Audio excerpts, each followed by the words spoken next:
uh, a good day, a full day.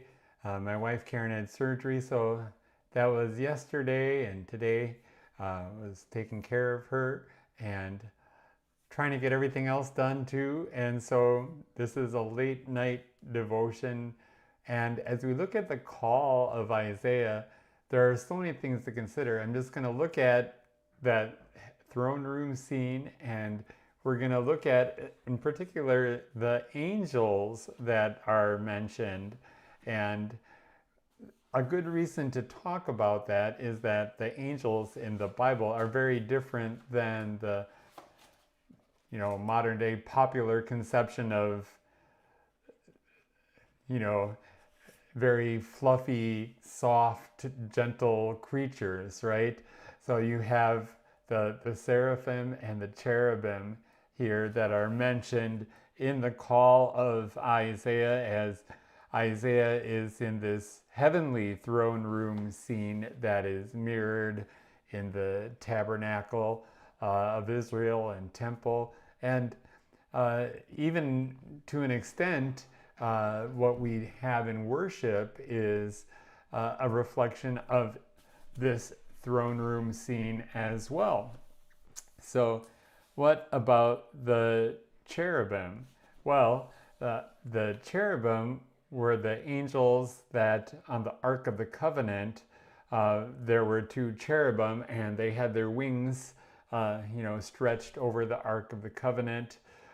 Basically, they were uh, represented it as holding the throne of God, because God's presence on earth was represented in the tabernacle or temple, and the Ark of the Covenant in the Holy of Holies was the place where the presence of God dwelt. Of course, God is everywhere, but this is the embodiment of that presence. And so when it comes to the temple, you can, uh, if you looked online and seen pictures of the Holy of Holies, not only were there the cherubim that were on top of the Ark of the Covenant, but also the draperies had the pictures of cherubim on them, and there were two great big giant statues of cherubim in there. And um, at Solomon's dedication of the temple, he makes the point that even God's presence could not be contained by, you know, this massive space that was dwarfed, if you will, by the cherubim and their wings. Even this magnificent scene was just too tiny, too small to completely hold God's presence. God is so much bigger than that. And so that's one of the angels that we see in the heavenly throne room scene. And the other angel are, in addition to the cherubim, are the seraphim.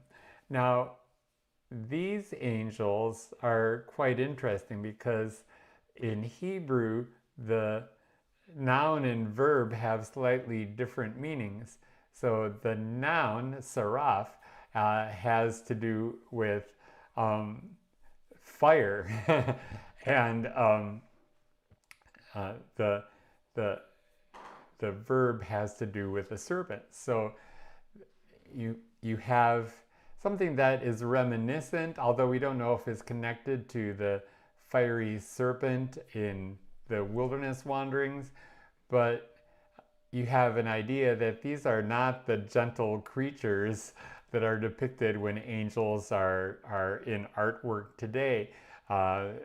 They're forcefully flying around, and whether or not they were serpentine, they most certainly were fiery, as we see from Isaiah's reaction and the things that happen in Isaiah's call. So you have these creatures, and what do they do? Well, it's their job to uh, shout out the antiphonal praises, worshiping the Lord in heaven. And so that is where we get the sanctus in worship, holy, holy, holy. It is a reflection of this heavenly worship. So um, just something to consider as we think of really in the Bible the way angels are depicted and how different it is than maybe we normally think of angels as being. So uh, it's one aspect of among many in Isaiah's call. And as we go through the book of Isaiah, we can touch on other aspects as well. Now, may God be with you and bless you, and I'll look forward to